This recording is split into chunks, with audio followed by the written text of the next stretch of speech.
হে বেড়া, মোর মাথায় চুল না থাকলে কি হইবে? মোর ভেতর থেকে এখন আমি জুয়ান বুঝছো, আর তুই মোর ডেট ফেল মুরব্বি বলো কেন?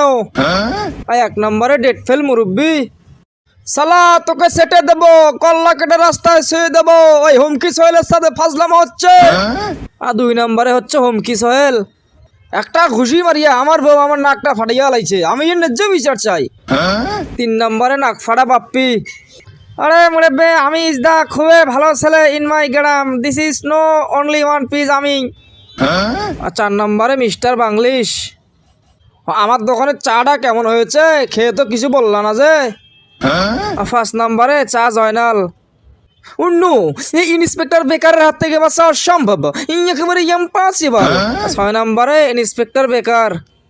তা মামুর বেটা, আমি তো কারোর সাথে তর্ক করতে পারছি না, এই জন্য আমার চাটা হজম হচ্ছে না, বাঁচতে পারছ।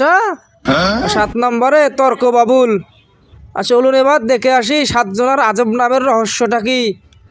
এমন তুই মোর লগে একটা জায়গা যাইবি, তোর আমি 500 টাকা দেবো এবং পেট ভরে খাওয়াবো। আরে মুরব্বি, আমি সামান্য ব্যস্ত, ইন্দা হালকা ফিরি। যাই হোক, আপনি যেহেতু বলছেন যাওয়া যায়, তো কোথায় যাবেন? এমন পাত্রী দেখতে যাবো, পাত্রী বুঝছো। আরে মুরব্বি, আপনার সাথে পাত্রী দেখতে যাওয়া তো বিপদ না, মানে আপনার তো কোনো পাত্রী পছন্দ হয় না, পাত্রী আপনাকে পছন্দ করে না। আমার মাকে আপনি দেখতে গিয়েছিলেন, সাথে আমার আব্বা গিয়েছিল, শালা আপনি বিয়ে করেননি, আমার আব্বাকে জোর করে বিয়ে দিয়েছে। এই বেটা, তারপরে তো মোরও ছিল, তোর বাপের বিয়েটা হয়েছে। যাই হোক, তো বেটা এবার কোনো সমস্যা হইবে না, চল চল।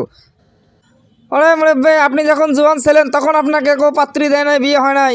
আর এখন আপনার ডেট ফেল, এই জন্য লোক আপনার নাম দিয়েছে ডেট ফেল মুরব্বি। এখন আপনাকে কে পাত্রী দিবে? সালেন তো মিয়া।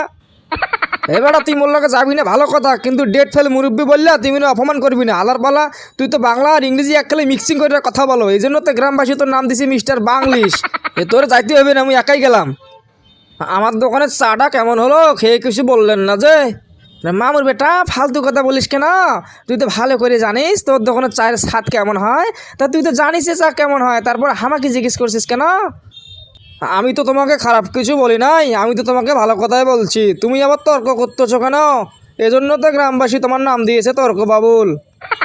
হ্যাঁ মামুর বেটা, তুই আমাকে তর্ক বাবুল বলে অপমান করে দিলি, আর তোকে যে সবাই চা জয়নাল বলে ডাকে। চা বেচতে বেচতে নিজের নামটা তো করে ফেলেছ চা জয়নাল। সালা তোদের জ্বালায় ঠিকঠাক মতো একটু চা খেতে পাচ্ছি না মাইরি। সালা দুইটাকে কিন্তু সেটে দেবো, কল্লা কেটে রাস্তায় শুয়ে দেবো। ফাজলামা হচ্ছে নাকি? আর তুমি আবার কথায় কথায় মানুষকে হুমকি দিচ্ছ কেন?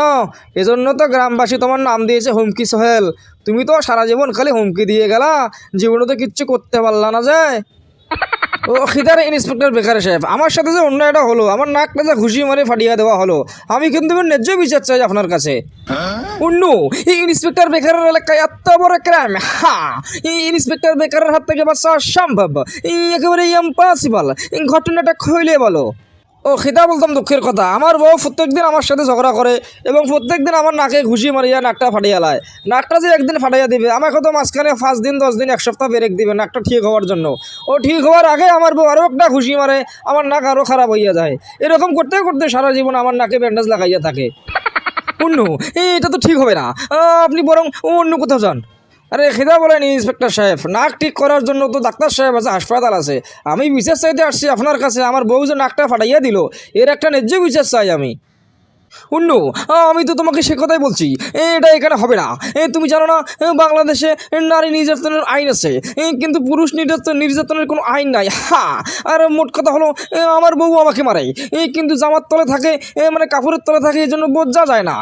কিন্তু তোমার দুর্ভাগ্য, তোমার নাকের উপরে ঘুষি মারে, এই জন্য সবাই দেখতে পায়। হ্যাঁ ওকে, তা বলতাম আপনার কাছ থেকে আসামি ফলাইয়া যাইতে যাইতে আপনার নাম হইয়া গেছে ইন্সপেক্টর বেকার, এই জন্য সবাই আপনাকে ইন্সপেক্টর বেকার বলিয়া ডাকে। আপনি কিচ্ছু কাজের না মিয়া। অন্য আমাকে ইন্সপেক্টর বেকার বলে খ্যাপানো হচ্ছে। হ্যাঁ, আপনার বউয়ের ঘুষি খেতে খেতে নাক ফাটতে ফাটতে আপনাকেও তো মানুষ বলে নাক ফাটা বাপ্পি।